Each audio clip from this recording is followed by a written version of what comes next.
Hi there, welcome back. Today we will be visiting the beautiful and mysterious Mount Kinabalu, which is the tallest peak in Southeast Asia, standing at over 4,000 meters. I will be telling you the story of the origin of Akinabalu or Mount Kinabalu. As you probably know, Mount Kinabalu is the tallest peak in Southeast Asia, and as such, there have been many myths and legends which attempt to explain the origin of this mountain. This place is considered to be the most sacred of places by the ethnic groups living in this area. In ancient pagan traditions, the Kadazandusun believe that this is the sacred resting place of the dead. Kadazandusun people are often buried facing the mountain to allow easier access to Kinabalu. It is said that the spirits remain in Kinabalu in a sort of purgatory until they move to the afterlife to a place called Libabao. People here are superstitious about the mountain, and some even believe that the devastating earthquake in 2015 was actually caused by angry spirits. For those of you who are not aware, Malaysia actually consists of two land masses, I suppose you could say. There is the Peninsula Malaysia, which is known as West Malaysia, and then there is East Malaysia on the other side of the South China Sea. East Malaysia consists of two states, Sabah and Sarawak. Mount Kinabalu is in Sabah. As someone from West Malaysia or Orang Semenanjung, Semenanjung means peninsula, I am not that familiar with the tales of Sabah and Sarawak. It's shameful really because Sabah and Sarawak are part of Malaysia and part of the Nusantara. We should really get to know these stories better because some of the stories that I found are just amazing. So in these videos, I have paid special attention to the different ethnic stories from the different ethnic groups in both Sabah and Sarawak. I'd love to bring these stories into the mainstream so that you can get to know these stories even better. However, I am conscious of the fact that I am an outsider. I am Orang Semenanjung. Therefore, some might ask, why should I be the one telling the story? This is true. However, I still believe that it's important for someone to just bring these stories to light. And this is where I'd like to get some help from our friends from both Sabah and Sarawak. If you think that the story I'm going to tell you today and any of the other stories that I'll tell you in the future is incorrect, please write to me. Please let us know. Leave a comment. Please tell us your version of the story. After all, this is the whole point of these videos. I want to hear your stories. So with that out of the way, let me tell you the story of the origin of Akinabalu. Sit back, relax, chill, and enjoy this tale. A long, long time ago, there was nothing in this place. Nothing except a huge rock. One day, this rock split open, and out of it emerged two beautiful children, a girl and a boy. These two children grew up to become gods. Kinohiringan, the man, and Umunsumundu, the woman. One day, Kinohiringan was walking around when he felt something in the air. A breeze touched his cheek. He could smell the wind, and he had this tremendous urge to create the sky. So he used his hands and he created a small patch of clear blue sky. He put it up in the air and admired his handiwork, and he decided that he would create a huge sky. So he started working day and night. He fashioned little clouds to put in his sky, white fluffy clouds here, storm clouds there. He created wind to move the clouds around. He created the night sky and the morning sky. At the same time, Umunsumundu was having a rest on the ground when she felt a slight shake, a slight tremor.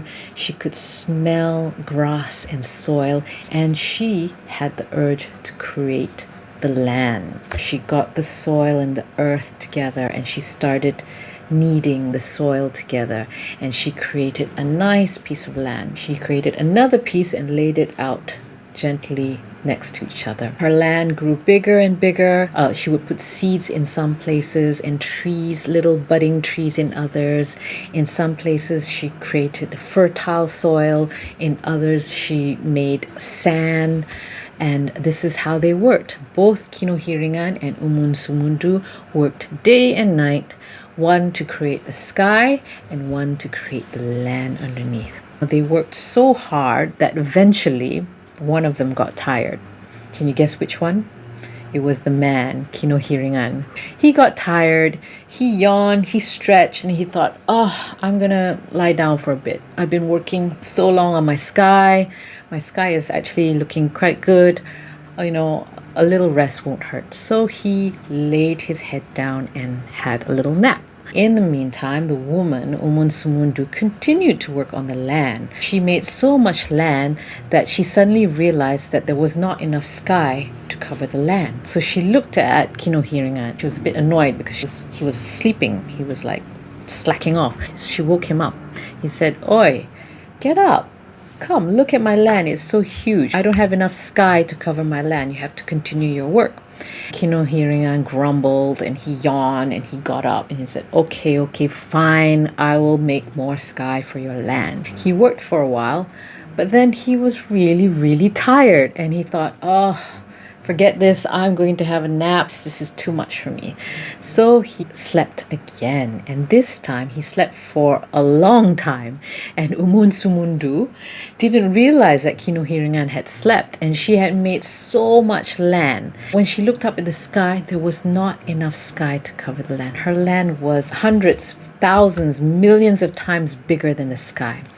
So she woke Kinohiringan up and said, "Hey, look, what are you doing? You're slacking off. Look at my land. My land is so huge and there's not enough sky to cover it." He looked at her and he said, woman, you don't know anything. I'm going down to the land. I'm going to see for myself. So he went down to the land and he walked the land. And he was amazed. He could see grassland. He could see a forest in another area. He could see jungle. He looked up and he saw his beautiful, magnificent sky. He was very proud of his handiwork. He walked to the edge of the land and found that indeed there was not enough sky to cover the land. And he thought, oh, no, this won't do.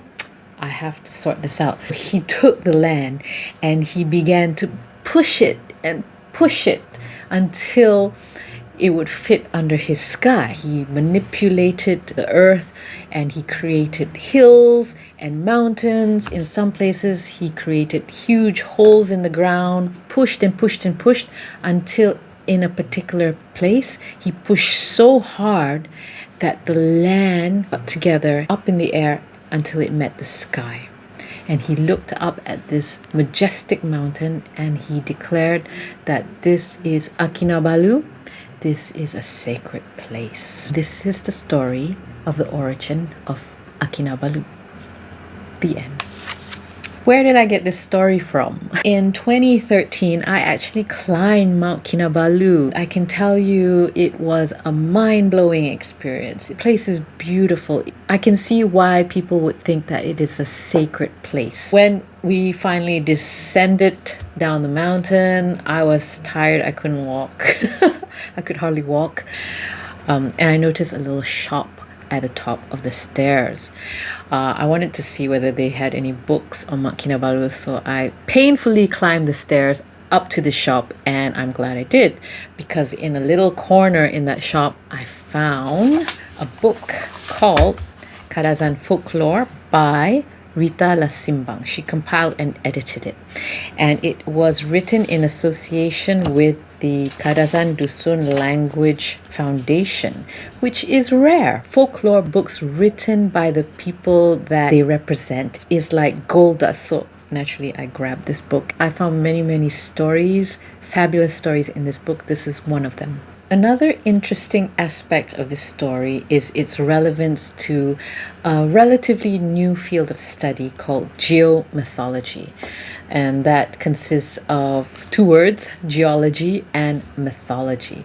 So geology, as you know, is study of the dynamics and the formation of the earth, and includes such things as land movements, rock formations, volcanoes, craters, tsunamis, craters caused by meteorites, amongst other things. This term geomythology was actually coined in 1968 by a scientist called Dorothy Vitaliano from the University of Indiana. So during the course of her geological research, she began as a side hobby to collect stories from the people living in that area, stories which attempts to explain certain rock formations. So she collected these stories, and she realized that some of these stories actually held clues to what could have happened in the past. Some of these stories could prove that people had actually witnessed the geological events in question. Therefore, these stories were almost like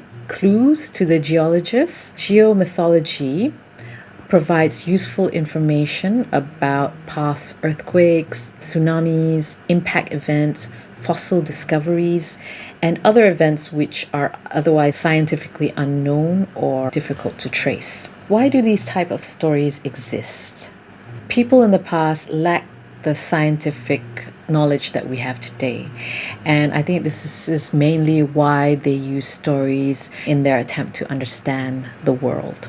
They basically made up stories to tell their children, to tell future generation why there are earthquakes, for example, why tsunamis exist, perhaps even why there's a lunar or a solar eclipse.